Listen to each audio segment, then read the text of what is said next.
Hello, hello. Hi everyone, and welcome to this webinar organized by WeUni in partnership with Syracuse University. My name is Carolina. Nice to meet you all, and I'll be your host for today's event on behalf of WeUni. So welcome. Today we are going to talk with Syracuse University, but specifically with, of course, Shri Ramakrishnan, that is the Assistant Director and Graduate Recruitment. And we also have with us Jason Adelstone, licensed attorney in Arizona, Colorado, and New Mexico, and of course, an from Syracuse University. So welcome to both of you. It's a pleasure to have you here. I see here that the first people are already starting to join in, so welcome. We are going to wait just a few minutes before starting to allow everyone to connect. In the meantime, if you want, feel free to say hi on our chat here on Zoom, and please tell us where you're from, since we are always very curious. Today we are going to discover Jason Adelstone's journey from restaurants to the cannabis law and how Syracuse University shaped actually his path, we can say. So we have a bold conversation about business, law, and breaking new ground. Of course, we're also going to learn more about the cannabis law. We're going to take a real-world look at one of the fastest growing and most controversial industries today. And everything is related to Syracuse. So here you will have a dynamic interdisciplinary education that can prepare you for emerging careers worldwide. So you'll also have, of course, the possibility to interact with our speakers and ask them questions. So talking about that, I'd like to remind you that after the presentation, we will have a Q&A session in which you'll be able to ask direct questions to the panelists. So don't be shy and just type all of your questions in the Q&A section here on Zoom. And of course, we will go through them at the end of the webinar.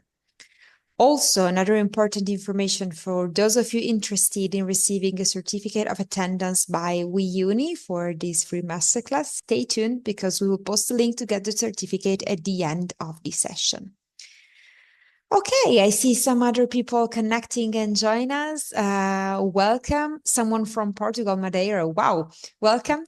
Today we are here with Syracuse University with Shri and Jason that will give us some insights from a different career path, we can say. So I think that without further ado, I can now leave the floor to Shri and Jason for their presentation. So enjoy this webinar and see you later. Thank you so much.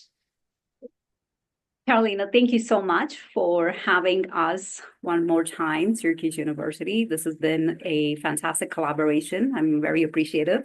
It gives me the opportunity to reach out to my former students like Jason here, and they've been pretty gracious enough to come and share their story through this platform. So with that being said, Jason, it's so nice to see you again. It's been a minute. I know it has. It's great seeing you as well. Yeah. I always love You graduated in 2019 and then just went off the map. I know.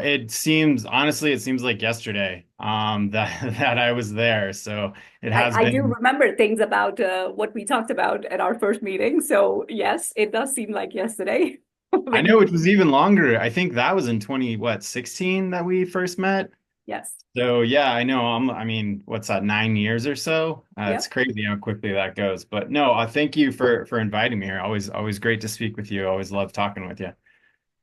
Great. So let's talk about just for initial status without going into too much detail, because I do want to take you into your background actually with your education.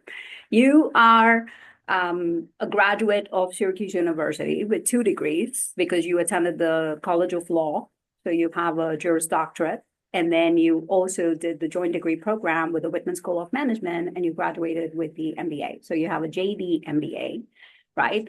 But your interest in law did not stop there. So let's go back to 2000 when you first started thinking about business management. So take us back to your walk down memory lane Take us through that journey 25 years ago. Yeah, I know. Your God, interest in business stuff. 25 years ago, that yeah, makes me feel very old when you mention that. But I'm in the um same boat with you. We're there together.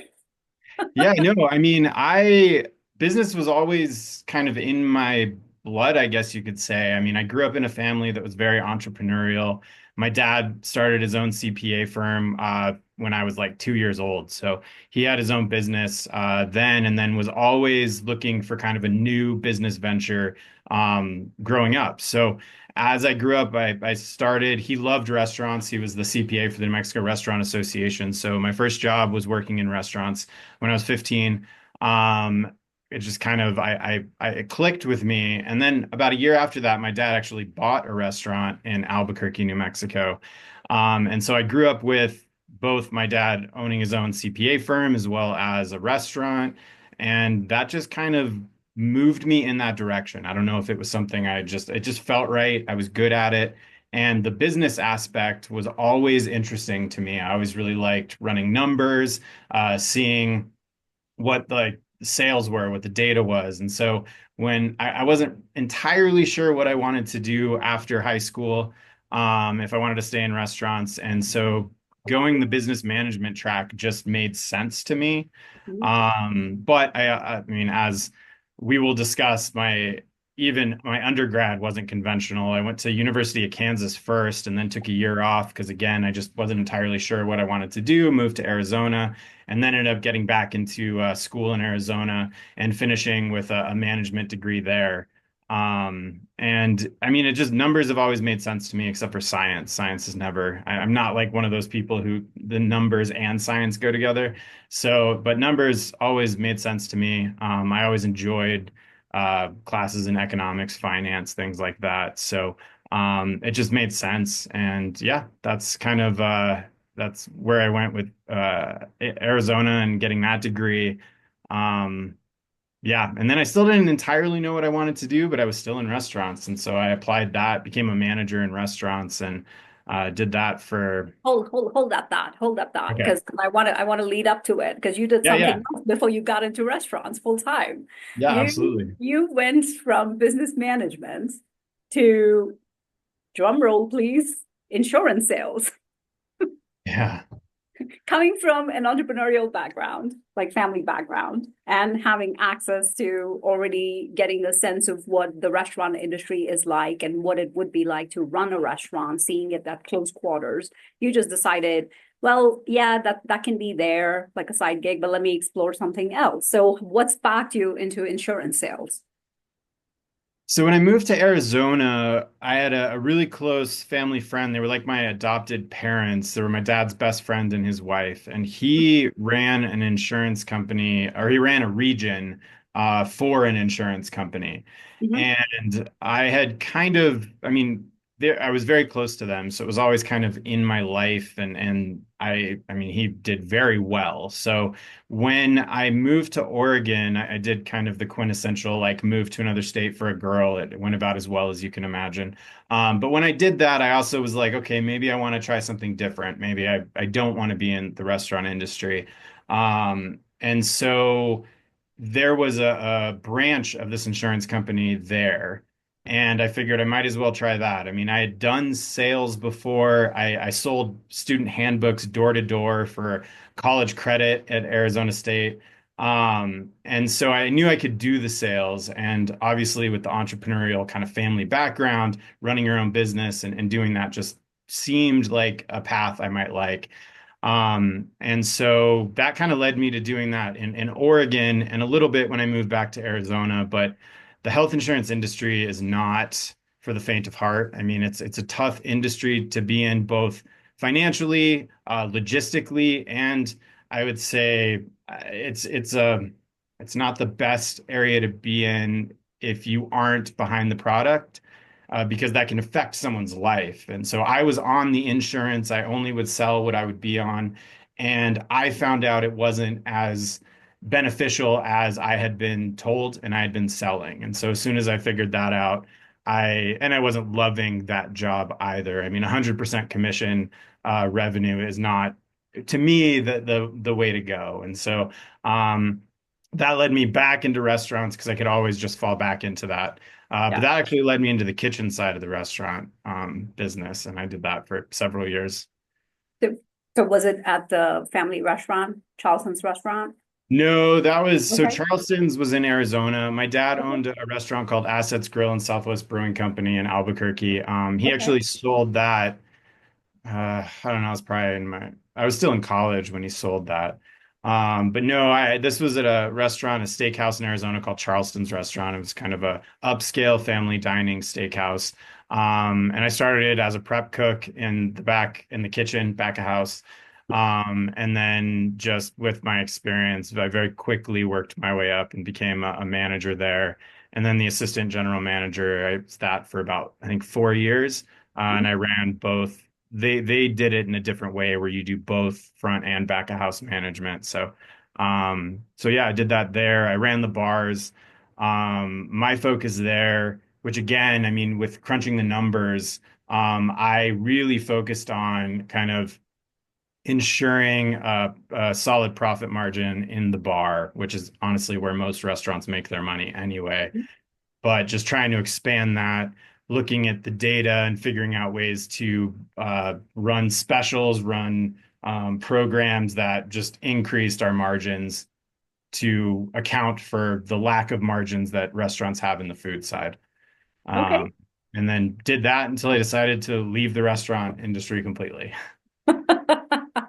But then you went into another exciting area. So I like to do these backstories because I think there is a lot of connections that comes from these backstories. And I'll bring it back to at some point into how I see the connections of your life trajectory.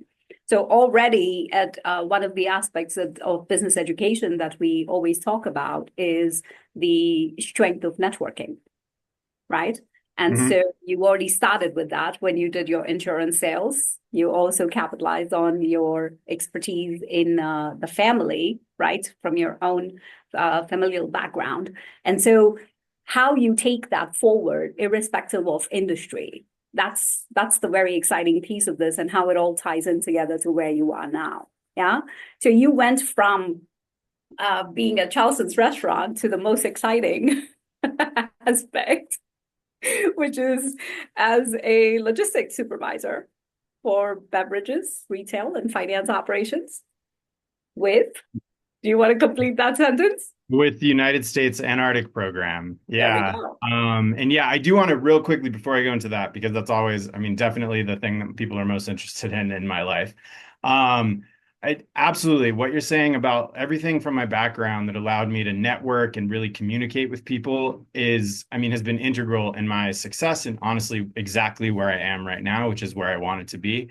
Because, and it all started with restaurants. I mean, I would highly recommend anyone here who either is hesitant to speak with people that they don't know or just wants to get better at it to do any kind of service industry, anything that's customer facing, because it really requires you to develop skills to be able to talk to anybody. And it allows you to create kind of two personas. Like we call it in the restaurant business, the front of house and the back of house, like who you are. Yep. And you can see, I mean, you are one person with the customer, and then as soon as you get in the back of the house, you're someone else. And that is a really, really important piece to kind of my life and where I am now, because it's really allowed me to understand kind of how to talk to different people, how to bring in certain areas of my background to really get to know certain people. And so, yeah, that is a very important part of who I am. But to jump to this, McMurdo. yeah. So when I was 30, I decided I wanted to leave the restaurant industry. And I had a friend who told me that with restaurant experience, you could get into working in Antarctica. And I didn't start as a logistics supervisor. I started actually cleaning toilets and pots and pans just to get down there because that was the easiest way for me to do that. I was incredibly lucky. I got accepted my first time applying, which is what I heard later on is pretty rare. But then I got down there and the work ethic there and just the community atmosphere I just completely fell in love with. And so you work hard, you play hard, and it's a wonderful place to be. I met my wife down there, which I met her on, it was my first week and her first day. And now we've been together for almost 13 years. And I mean, it's just a really incredible place. But yeah, I had to start at the bottom there. And honestly, I would recommend if anyone wants to get down there, it's the best way to do it and the easiest way to do it. It is incredibly difficult. But again, because of my experience in restaurants, running bars, and my management background, I was able to get into a position where they've kind of changed now, but when I was there, there were three bars on McMurdo Station, which is the largest base in Antarctica, largest US base in Antarctica. It's on the New Zealand side of the continent.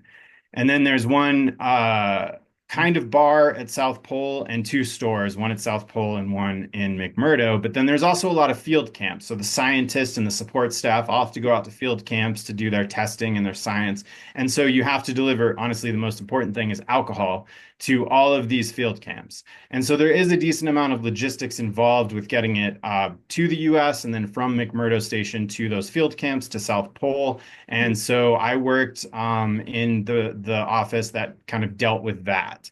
They had a very rudimentary system. I don't even remember what it was for inventory tracking. So I created my own inventory tracking just on Excel and kind of tried to help streamline efficiency there. We had a finance person who didn't have any experience in finance. And so I ended up running that program as well because she was just incapable of doing that. And so again, with my background in management, I worked in that department as well. And so, I mean, that's honestly the least interesting part of what I did down there. I got to go to South Pole. I got to go, if anyone knows Ernest Shackleton and his story of endurance and the early explorers of Antarctica. I got to go to one of his huts and several others. I got to be in the middle of nowhere in Antarctica digging up fuel caches.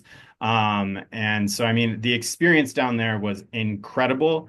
And kind of to segue into moving forward, also allowed me when I decided to go to law school, I know that was part of what we'll talk about. I don't know if you want me to mention that now or if we jump into that. You can hold off on it because I want to Okay. touch upon something in this experience that you talked about. It's a little scary when you say there was a finance person who was like a little unsure of what was going on, considering you're dealing with $5 million. That's a sizable chunk of change. Yeah, I mean, there are a lot of people down there that aren't qualified for what they're doing in certain positions. I mean, when you have the important positions of mechanics, plumbers, electricians, things like that, like they have the background. They may not be good at it, but they have the experience. They know what they're doing. So those are the important ones. When you have these, like finance is obviously important, especially when you're talking about government contract work. But unfortunately, in some contract work, the qualified individuals aren't the ones that get hired.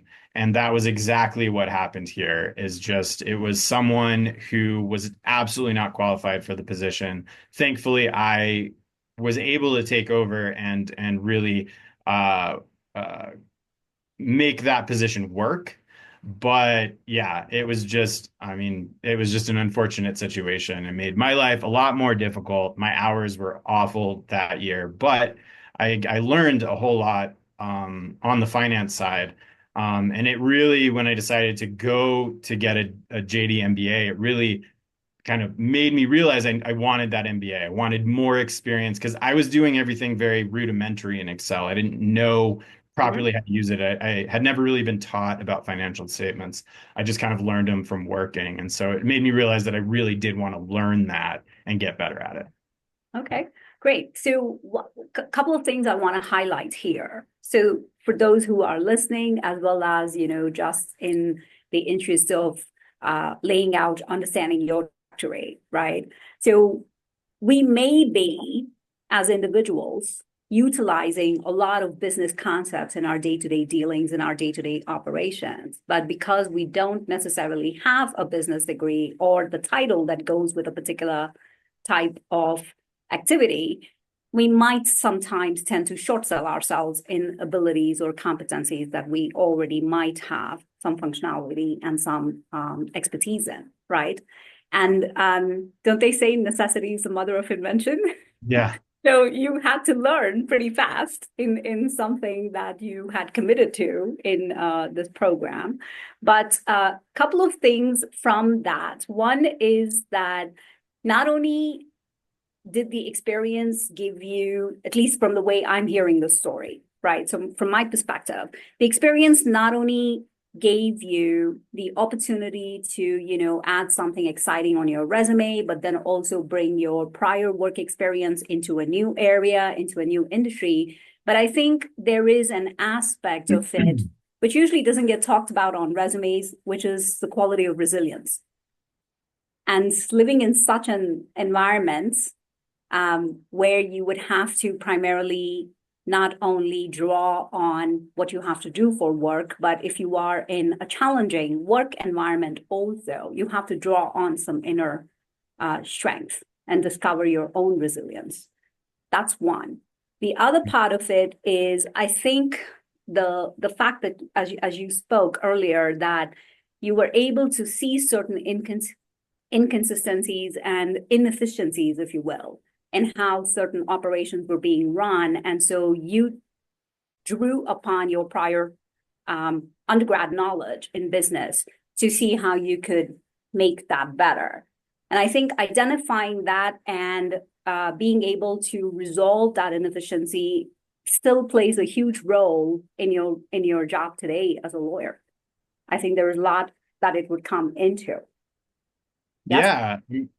Yeah, absolutely. I mean, I think both the education and the experience obviously are incredibly important into my ability to see things that may need to be fixed or could be done better or more efficient. But I mean, again, I actually was just having a conversation. I was in Berlin, I think 2 weeks ago now for a conference, and I was having some conversations. There's an incredible overlap between people in the cannabis industry and those that used to be in the restaurant industry. And one of the things we were talking about is, and this also goes into the reason I went into this area, is the restaurant industry, you have to be doing a million things at once, or at least they have to be in your head. You have to, when you're in the weeds, when you're really busy, you have to have so many different things. You have 5 to 10 different tables, you have the kitchen, you have everything going on, and you have to kind of organize that into a streamlined, efficient process. Mm-hmm. And after doing that for so long, I now see things that same way. Yeah. And that's another reason, I mean, business just made sense for me because it has a process. There are processes to pretty much everything if you find them and can figure it out. And so in what I'm doing now, I can just, if I see something, I can see a million things that are going on at the same time and try to figure out a more efficient way to do that. And yeah, I mean, Antarctica was I think a perfect place for me to kind of test that because it needs to be efficient and you need to work well with other people in the best way possible. And you got to combine those.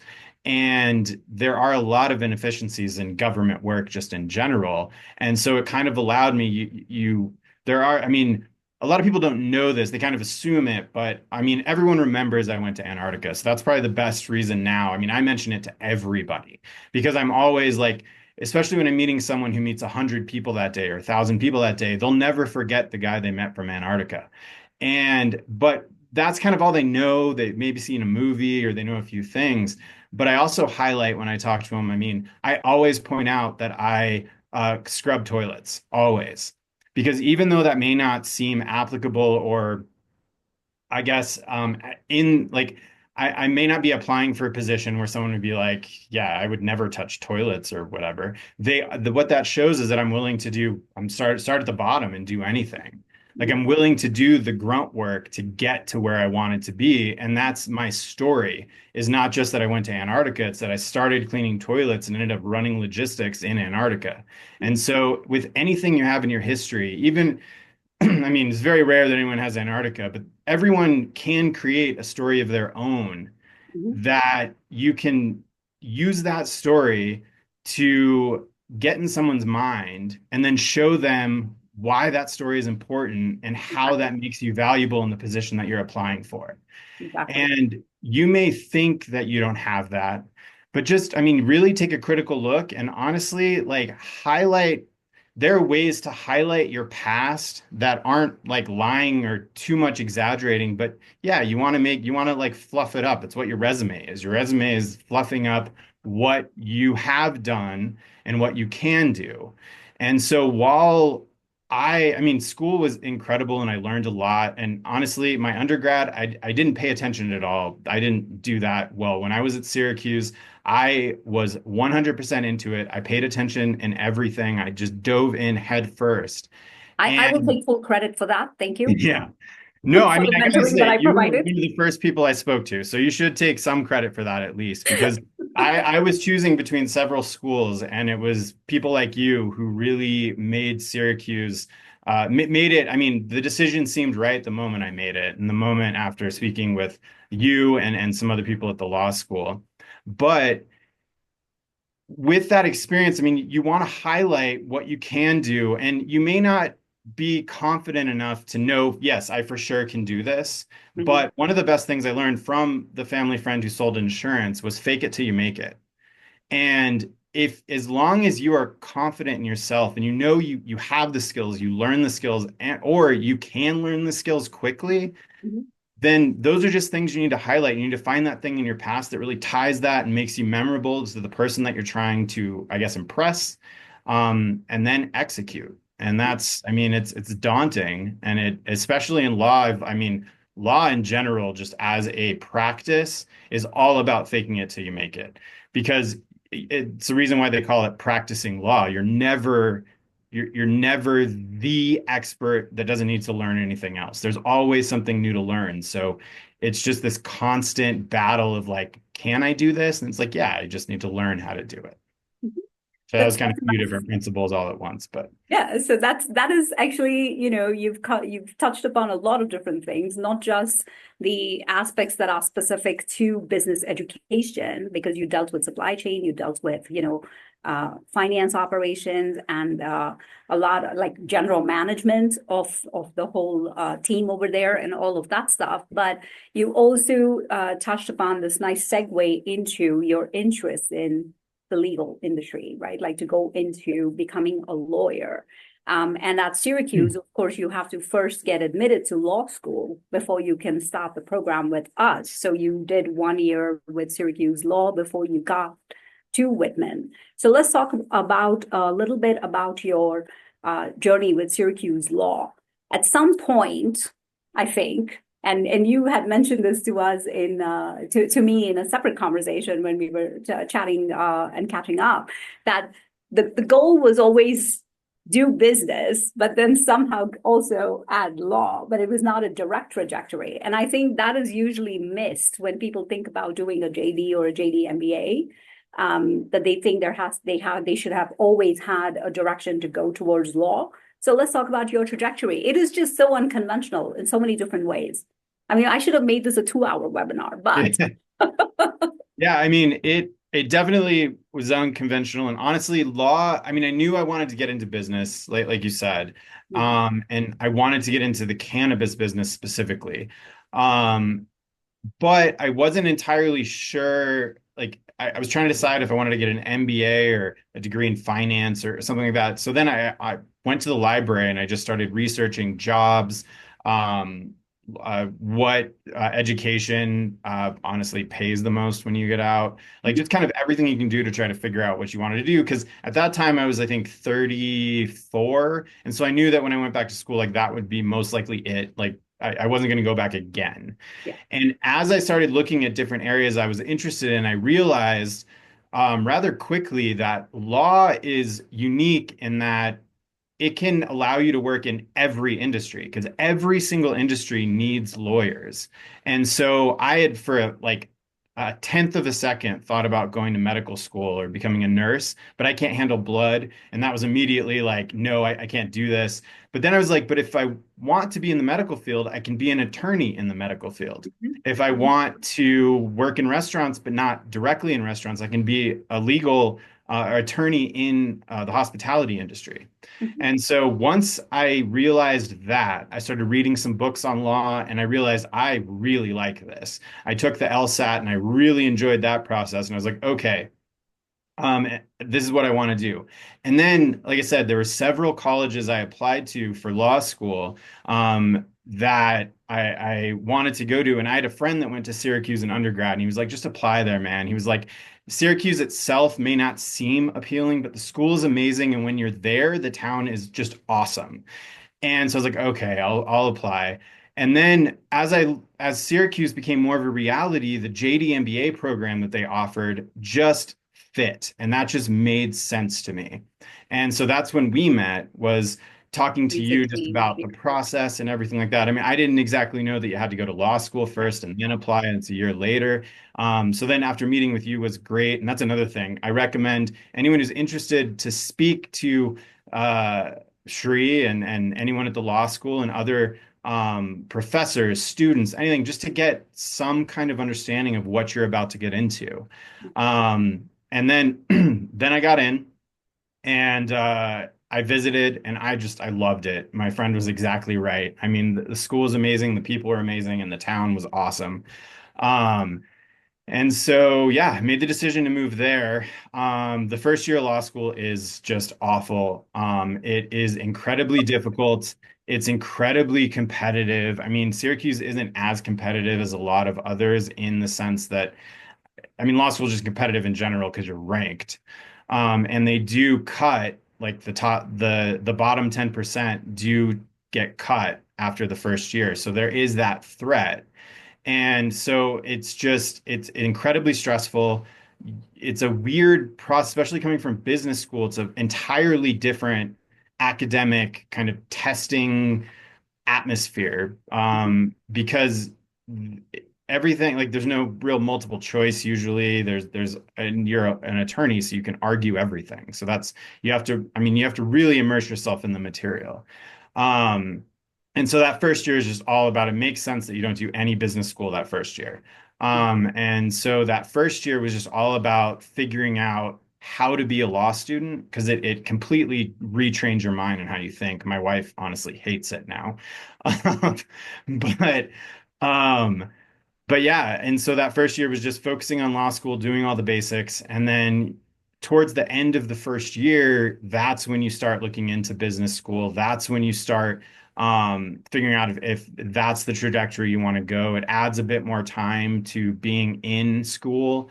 And it also adjusts the classes you take, because there is some overlap so that your credits can overlap between the two. So there are some things you can't do in law school, or you kind of have to decide what you want to do. I knew I very specifically wanted to go for cannabis. So everything I did focused on, I took every business course in law, like every business law course, tax, corporate law. I was interested in estates. And so really anything that had to do with kind of the business aspect that the MBA would also help. Those are the ones I focused on. I didn't get to do any trial work. I wasn't super into that at the time, but that would have been a good experience. But that was one thing I kind of had to give up in order to do the JD MBA route. Mhm. Great.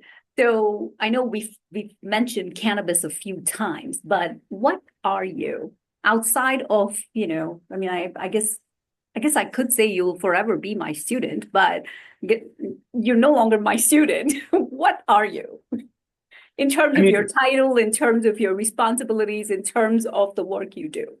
so I'm an associate attorney at Harris Slowoski. It's an international law firm. I was a clerk, and I ended up being a senior attorney at what used to be Vicente Cederberg and is now Vicente, which is strictly a cannabis and psychedelic law firm. Where I am now does a whole lot more beyond that. But yeah, I'm basically a corporate attorney and an international policy expert. That's what I would say. My focus is in the cannabis and psychedelic industry. And so it's more interesting to say, like, my wife hates saying that I'm an attorney. She hates telling people that I'm an attorney because it always has that stigma. But it makes it better when she can say that I'm in the cannabis and psychedelic space, because that just seems to tone down the parts of the attorney that most people kind of think about and don't like. But I mean, taking all that away, I do corporate work. I set up companies, mergers, acquisitions, financings, negotiations. And then I also just, again, my ability to kind of see opportunities. My first year at Vicente Cederberg as a clerk, I saw that no one was doing international cannabis policy, and I wanted to do it. Someone asked me if anyone wanted to track international policy, and I just raised my hand and ran with it. And I've been doing it ever since. And now that's why I was in Berlin. I was invited to the Netherlands last year. And so it's really brought me into the international space. And that also kind of allows me, again, like politics, government, all of that is just a different version of business. I mean, any business involves politics and government. And so it's just a larger part of that, that both the MBA and the JD are just incredibly beneficial and have helped me out. Because there are a lot of people that, a lot of attorneys don't know the business side, and a lot of business people don't know the legal side, and it's very hard to merge those two. And so being able to advise on both while accounting for both has been incredibly valuable, especially, and this is kind of the reason why cannabis was so interesting to me. Growing up with an entrepreneurial Mhm. family, I wanted to deal with small businesses. And I mean, it's not so much this way these days, but cannabis technically operates within each state and has to be set up within each state. So technically, all cannabis businesses are small businesses within the state. And so it's just being able to advise cannabis executives who are honestly very unsophisticated. Um, Advise them both on the legal aspects while accounting for the business aspects, is pretty rare and has kind of given me a niche in the industry, and in this space, that I really enjoy and allows me to utilize both sides of my degrees. Mhm. And then when you feel like you don't have enough time talking to clients, you go and write about that in your blog post. Yeah, I mean, that's part of getting clients, though. I mean, that was one thing I really liked about this current law firm that I now work for is they really focus on marketing yourself, and they really want you to get out there. They want you to get known. And even if it doesn't directly result in a client, because of that single blog post, your stuff's out there. And if you write and you present yourself as an authority and you are an authority on something, then when that person needs legal advice, they're gonna see that blog post again, or they're gonna remember it and come to you then. And so yeah, I try to write a blog post about once a week, or I speak, but try to get myself out there at least once a week.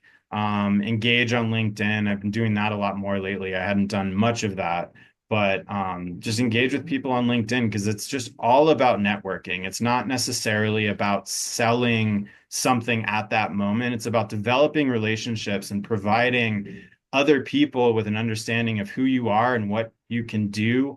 And as long as you cultivate those relationships and you both provide assistance and accept assistance, then things tend, at least from what I've found, tend to fall in place. So, yeah, and LinkedIn's, I think, a big part of that, especially with just the sheer um, access and amount of people you can reach at one time. It's just, yeah, it's a really helpful resource. Great. This is it's yes, you and I had met back in 2016 when you were thinking about coming into Whitman, applying for the MBA to discuss application procedures and, what was relevant at the time for you to highlight in your application and things like that. But it is just so enriching to listen to the full backstory, connect the dots fully, and then see where you're at. I am a very proud recruiter, I should say. So with that, I wanted to bring it back full circle in terms of where you started with your interest in business, your exposure to family business, entrepreneurship, and then you went into the restaurant industry, all the things that you learned over there through your work experience. Everything dovetailed really nicely because it helped you build your personal brand when you were talking about even what you did at McMurdo and how you presented your story, right? And then you took stuff from your business education and sort of incorporated into how you sold that story into when you became a lawyer as well. Graduating in 2019, completed the bar exam in 2020. And Yeah, then right before February of 2020, I took there the you go, last right year. before everything shut down. Yeah. That's great. So, if you had to do it all over again, would you change anything? Oh man, this is a question I ask myself a lot. Because I am incredibly happy with where I am now. I think I'm exactly where I should be now. So it's kind of hard to say that I would change anything, but I think I know you had mentioned this question to me when we spoke, and one of the things that I think I would do is challenge myself more when I was younger, because really, what what makes me happy with where I am now and what allowed me to find the area that I really wanted to be in was being authentic with who I am and what I wanted to do. And honestly, the only reason I figured that out was because for me, I went to South America and traveled alone, backpacking by myself for about 4 months. And it really helped me understand who I was and what I wanted to do. And then Antarctica kind of continued that. And so everything I did after that was incredibly authentic to who I was Mhm. and was really aimed at what I wanted to do. And this will kind of go into a suggestion for anyone wanting to do a JD MBA as well. So I think earlier in my life, probably in my mid 20s, I wish I would have challenged myself more in something like that because I think I would have figured that out earlier and maybe that would have changed my trajectory. But again, I'm very happy with where I am, so I don't know, that one's kind of hard. But I would say, I mean, when I was in the restaurant industry, I loved it, but it was because I was really good at it and it was easy. I could really do it without thinking. Anytime anyone asked me, like, why am I a restaurant management manager? I couldn't really give a good reason. It was mainly just because that's what I had wanted to do and I was good at it. At It that wasn't point in really, time. yeah, and it just wasn't something I was passionate about. It wasn't authentic to me. And with law school, just like with the path of kind of not even starting there, but having it end up being like, okay, law makes sense with the MBA. It makes sense for me to go in this path. And then everything I did after that kind of reinforced that. And it just kept going. And I was very authentic with what I wanted to do, why I was doing it. There was a real reason behind that. And with law school, especially, I mean, there were a lot of people in law school who didn't want to be lawyers. They were doing it because their family told them to do it, or they were just out of undergrad. And it was just kind of the trajectory, kind of like what I did with restaurants. And for me, if I had done that, I would have failed out miserably. And I would not have taken advantage of my time in law school. And I almost certainly wouldn't have added the MBA to that. And so anyone wanting to do a JD MBA, the one thing I would say is just make sure you really want to be an attorney and you're able to put in the time needed to be an attorney because business school is its own beast as well. But having that on top of law Mhm. and just law itself is incredibly difficult. And it's not a profession for someone who doesn't really want to do it. And so for me, I guess to go back to your question, I wish I would have just figured out my authenticity and like my drive a little bit earlier.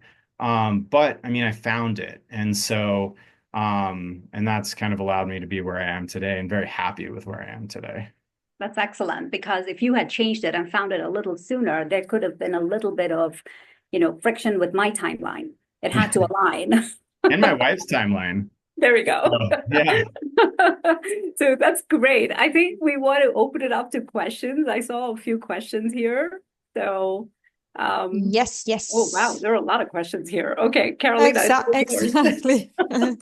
So we can move to the first one. So from Brian that says, a friend of mine from the Philippines would like to venture into a Filipino restaurant. Would it be hard to process permits and other legality? Thank you. So, I mean, I am not an expert in Philippine law. I actually did just write a blog or help write a blog post. I don't think it's come up yet on different aspects of international law as it has to do with restaurants. I don't think the Philippines were specific on it, but I mean, the thing I would recommend is just first reach out to your local regulatory agency. Usually health and employment are going to be the two main ones for any country. No matter what country you're in, there's going to be some laws on health, especially on the local level, and employment on the national level. And so I would try to find out who your health regulatory agency is first, reach out to them, and that'll give you an idea on how difficult it's going to be to open a restaurant. But the employment aspect is also going to be a big one. Great. Thank you. The next one is from a student from Bangladesh. He says, recently we are thinking of taking over a restaurant, which was once a profitable restaurant, but recently it's going out of business due to some management issues, I think. So, besides identifying the issues, what can we do to revive the business in the first place? I mean, the biggest thing is find out why it closed or why it was successful in the first place. I mean, understanding your local community is going to be the most important thing. Even if it's a tourist location, the local community is going to be the year-round drive of your business, and tourism is going to be seasonal, however seasonal works there. And so you really want to find out and connect. I mean, if you're from the community, it should be relatively simple to connect and understand what's needed, what people want, and was this restaurant providing it? And I mean, if it was successful at one point, there's something they did right there, and maybe they didn't just move with the times and move with the environment. And so if you can figure that out, and you put the right management team together, then that should be a successful venture, but always a risk, if, especially with restaurants that were once successful and closed. Thank you so much. The next one is more general about your path in Syracuse. Is about where there are specific courses or professors at Syracuse that had a significant impact on your professional development. I feel like, was this one written by Shri? I anticipated this would come. Yeah, That's no, why I I gave mean, you a heads up. it's a great question, and it was one I definitely thought about. I mean, Professor Petosa was certainly one. I think he was I don't honestly, I don't remember the class as much as I remember the person. I think he was accounting, and but he's a judge, and so being a JD MBA, it was just really nice to have a professor that understood what we were going through. I mean, the other professors were great, but they didn't have that experience, and so he was fantastic. I also one of the ones I remembered immediately, and actually talked to another JD MBA friend of mine who was in it with me, Professor Florence. I don't know if he's still there, but he was economics. I love economics, and I had never had a professor that really engaged me and explained it in a way that, I mean, it was the first class we had in the morning. I think it was like 7:30 or 8 in the morning. And so yeah, it was difficult to engage at that time, but he was fantastic. And just the way that he provided information was incredibly helpful. Specifically for my venture, I don't remember the professors, but understanding financial statements, data analytics, and the classes that really taught Excel helped me out a lot, because when I was at ASU in the early 2000s, Excel was very different than it is now. And I mean, it may have had a lot of the similar stuff, but the things we learned were very basic.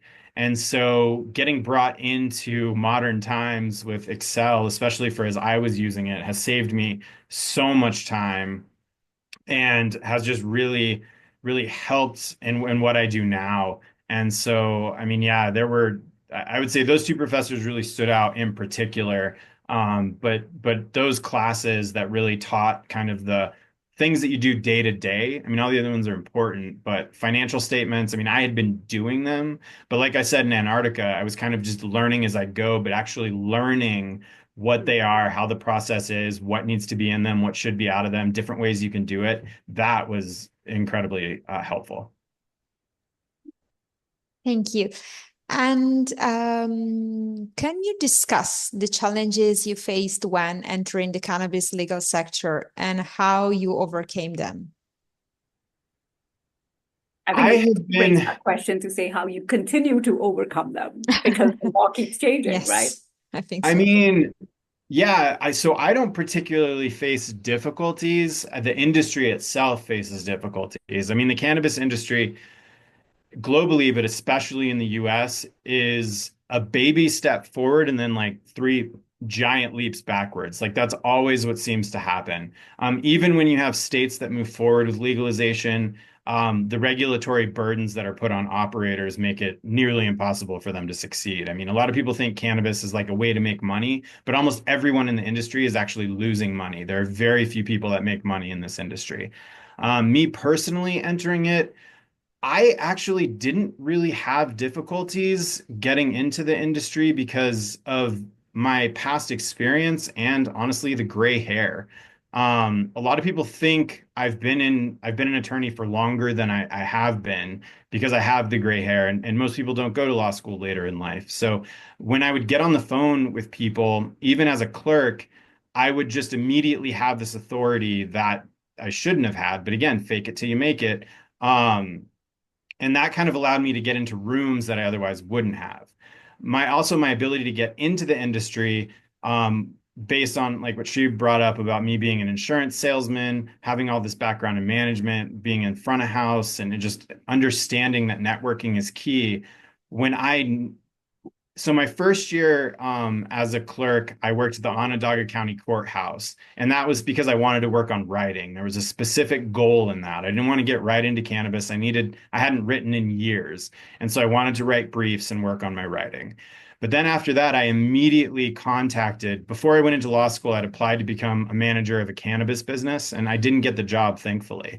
But I called that manager, I'd stayed in touch with him, and I called him. I said, I am in law school, also getting an MBA for cannabis specifically. I want to get into this. Do you have any suggestions? I knew I wanted to go to Colorado for law firms for me to reach out to. He gave me the name of Vicente Sederberg and a couple others, but I knew I wanted to be at Vicente Sederberg. And I started reaching out early on. I kept following up. I was respectful, but I did not let it go. I interviewed and then I followed up for several months after that until I got the job. And then I made sure I kept that job. When I was a clerk, I was always the first one in, last one out. I was always asking for work. And that kept me moving forward. And so I kind of knew what I wanted to do and where I wanted to go. And everything I did had that focus, which made it, I mean, it was difficult. It was hard work. But as far as getting myself into the industry, once I got in, and getting myself in was just a matter of doing things, not necessarily, I didn't really have any problems or setbacks. Um, yeah. So I've been kind of lucky in that sense. But cannabis, I would not recommend. I mean, internationally, cannabis is much more exciting than in the US. If you're in the US, looking to get into the cannabis industry in the US, I would call me. I would probably suggest otherwise. Okay, great. Great. And we have another one that is, what role does international policy play in your practice? And how did your education prepare you for this aspect? International policy plays a huge role in my practice right now. I am probably one of the leading experts in the U.S. on international treaty obligations as it relates to, there are three drug treaties, and so the U.S.'s obligations under those drug treaties, specifically with cannabis. So that policy is big. I have advised government officials in several European countries on this as well. I am starting a international report with a company called Strategy 64 that will provide international policy guidance to anyone interested. And so that has been a way for me to create a niche in an otherwise pretty busy industry. There aren't many people that are doing international cannabis policy in the US because everyone is so focused on the US and just surviving. And so I basically am trying to create demand at the moment because of that. And eventually it will become a huge part of any US operations. But it's an area right now that needed some authority on it. And so I found that. And I also just love government policy, even US. I've advised on the DEA scheduling on the federal government side. And so federal and international policy is a big part of kind of my brand right now, as I would say, and how people know me. And the corporate aspect is the actual work I get paid for. some policy, but policy is really what gets me into some rooms that I otherwise wouldn't. Thank you. The last question we can say is, can you speak to the importance of adaptability and continuous learning in your career? Yeah. Again, when I was an undergrad and really until I decided to go to law school, I did not care about school. I didn't care about learning. My parents and family, they're honestly still shocked I'm an attorney because I was just not a student. I didn't care. Once I probably turned 30, and then that's when I decided to change my life.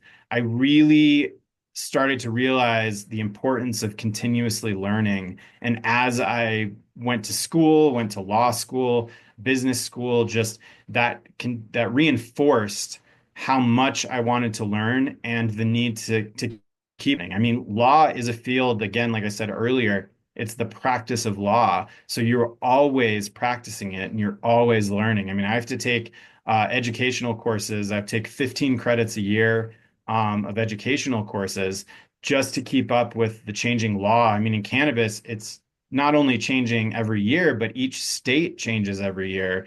The federal government is kind of consistent, but some things change every year. And then international on top of that does as well. So like I have a stack of books here that are both fun and educational books that I need to read. On top of, I read Supreme Court decisions to, while they may not apply directly, the opinion may not apply directly to what I do, the principles and holdings within those cases do. And especially in the cannabis space, the law is so tied to the business that both of those need to be understood.